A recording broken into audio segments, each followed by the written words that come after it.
yasa be drew another point in NPP or mabra boom in a second time our maba bemu the same idea na no mo fam akoto munyani o mo chechre no akota John Mahama ye president in waiting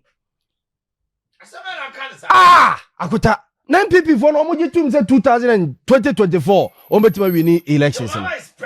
akota accept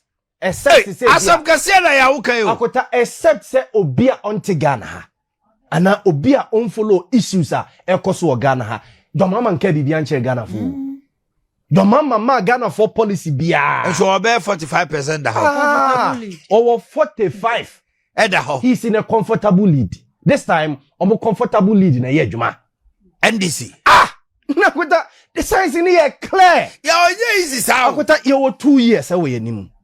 in politics even 1 year kura no eye bebre mtie bebre obetimi de eye bibi but you are saying say ne nanado danko akufado eye ene ne omu kirekire bibi enu wono ma kire say bibi besesa irrespective of who leads them bradia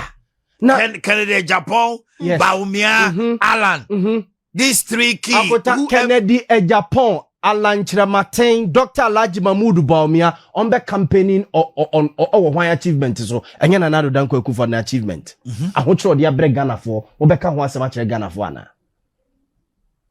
there's omu no bo se bebreba mo se Ghana for ase mo na mo se moye ba Ghana for no ye hu ade na moye no mo na mo se moye wu ba Ghana for no hu Ghana for succeed come na ma Ghana for hu ana na o mame friends one city o mame one city say ya jekoto aduane di na o chechire me nsa gumachi na age me 100 cedis free me nsam a na o ye de ne mame Sumpa TV Emma Aketua Pa